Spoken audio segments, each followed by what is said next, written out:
Assalamualaikum warahmatullahi wabarakatuh. Perkenalkan, nama saya Salma Stepi Karin. Saya dari Diploma D3 Keperawatan. Alamat saya Perum Gading Kencana Asri, Blok B1, nomor 25. Dan hobi saya yaitu berolahraga. Ini saya akan menjelaskan tentang konsep dasar bahasa yang terdiri menjadi 4, yaitu 1. Pengertian bahasa, kedua, aspek dan fungsi bahasa, ketiga, manfaat dan tujuan bahasa, keempat, ragam bahasa. Bahasa adalah alat komunikasi dan kemampuan manusia terhadap komunikasi dengan manusia lainnya menggunakan ucapan melalui alat ucap manusia atau bisa menggunakan isyarat dengan gerakan tubuh. Yang kedua yaitu ada aspek dan fungsi bahasa. Aspek dan fungsi bahasa yaitu alat komunikasi yang menunjukkan ekspresi, integrasi, kontrol sosial, informasi, persuasi, dan entertainment. Mari kita bahas satu persatu. Yang pertama ada ekspresi.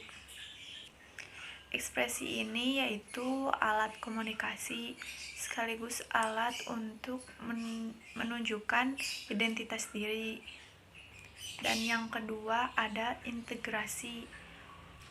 Integrasi ini yaitu peningkatan dalam satu lingkungan merupakan kekhususan dalam berkomunikasi. Dan yang ketiga yaitu ada kontrol sosial. Kontrol sosial ini sangat efektif karena sehari-hari kita menggunakan bahasa sebagai alat berkomunikasi, bisa melalui tulisan maupun lisan. Dan yang keempat ada informasi. Informasi ini bisa melalui pengumuman, berita, atau media massa lainnya. Dan yang kelima ada eksplorasi, yaitu penggunaan bahasa untuk menjelaskan suatu hal, perkara, dan keadaan.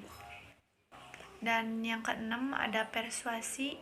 Persuasi ini yaitu bersifat mempengaruhi atau mengajak seseorang untuk melakukan atau tidak melakukan dengan cara baik-baik tanpa ada sebuah paksaan. Dan yang ketujuh ada entertainment.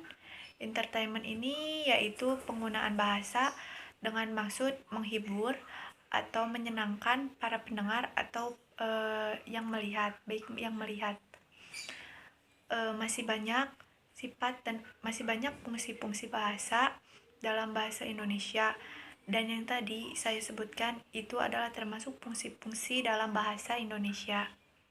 Yang ketiga yaitu ada tujuan dan manfaat bahasa. Tujuan dan manfaat bahasa yaitu agar mengolah kata lebih baik lagi, mengekspresikan kata dalam bahasa tubuh seseorang, mampu menyampaikan kata dengan utuh dan mengembangkan kemampuan intelektual. Yang keempat yaitu ada ragam bahasa. Ragam bahasa yaitu variasi bahasa menurut pemakaian yang berbeda-beda berdasarkan suasana seperti formal dan non-formal, baku dan non-baku, ilmiah dan non-ilmiah. Sekian dari saya, mohon maaf bila ada kata-kata yang salah atau penyampaian yang kurang baik karena saya masih dalam tahap pembelajaran. Terima kasih.